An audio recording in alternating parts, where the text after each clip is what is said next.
12th minute. Night டைமில் ஏரோப்ளைனில் red and green கலரில் lights டிமுக்குன்னு அடிக்கிறத நோட் பண்ணியிருக்கீங்களா? எப்போவாவது இந்த லைட்ஸ் எதுக்கு ஏரோப்ளைனில் பொருத்தப்பட்டிருக்குன்னு யோசிச்சுருந்துருக்கீங்களா? வாங்க தெரிஞ்சுக்கலாம். இந்த லைட்ஸை நேவிகேஷன் லைட்ஸ்ன்னு சொல்லுவாங்க. அண்ட் இந்த லைட்ஸ் எந்த சைட்ஸில் இருக்கணும்னு கூட ரூல்ஸ் இருக்குது. ரெட் கலர் லைட்டு லெஃப்ட் விங்கில் பொருத்தப்பட்டிருக்கும், க்ரீன் கலர் லைட் வந்து ரைட் விங்கில் பொருத்தப்பட்டிருக்கும்.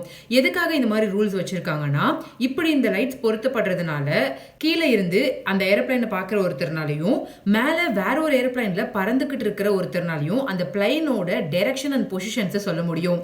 பேசிக்கா நைட் டைம்ல இந்த லைட்ஸ் தான் டிராஃபிக் சிக்னல்ஸ் மாதிரி உதவுது. இன்னும் எளிதா சொல்லணும்னா, ஒரு பைலட் பிளைன்ல இருந்து ஆப்போசிட்ல ரெட் கலர் லைட்டை மட்டும் பார்த்தாரு அப்படின்னா அந்த பிளைன் அவரோட பிளைனை நோக்கி வருதுன்னு அர்த்தம். ஸோ கொஞ்சம் சேஃபா ஓட்டிக்கணும். அதே கிரீன் கலர் லைட்டை மட்டும் பார்க்கறாருன்னா அந்த பிளைன் ஆப்போசிட்ல போகுதுன்னு அர்த்தம். ஸோ சேஃப் தான். ஸோ இந்த டைனி லைட்ஸ் வந்து நைட் டைம்ல ஏர் டிராஃபிக்கை கண்ட்ரோல் பண்றதுக்கு ரொம்பவே யூஸ்ஃபுல்லா இருக்கு. இந்த லைட்ஸை இன்னொரு டேர்ம்ஸ்லையும் சொல்லுவாங்க. ரெட் லைட்டை போட்டுனும், அதாவது லெஃப்ட் சைட்ல இருக்கக்கூடிய லைட்டை போட்டுனும், ரைட் சைட்ல இருக்கக்கூடிய லைட்டை ஸ்டார் போர்ட்னு சொல்லுவாங்க. இது வந்து ஜிபிஎஸ் டெக்னாலஜி எல்லாம் பெருசா இல்லாத காலகட்டத்தில் கிட்டத்தட்ட 1910களில் உருவாக்கப்பட்ட ஒரு ஸ்மார்ட்டான கான்செப்ட் தான் சொல்லணும். இந்த ஒரு கான்செப்டை முதல்ல கப்பல்களை தான் பயன்படுத்தினாங்க. காலப்போக்கில் இதை நம்ம ஏரோப்ளைன்ஸ்ல யூஸ் பண்ண ஸ்டார்ட் பண்ணிட்டோம்.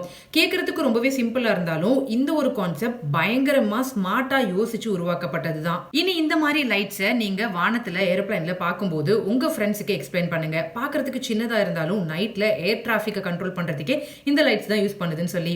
அண்ட் ஏவியேஷன் ஸ்பேஸ் ஃபேக்ட்ஸ் பத்தி தெரிஞ்சுக்கிறதுக்கு நம்மளோட சேனலை சப்ஸ்கிரைப் பண்ணிக்கோங்க.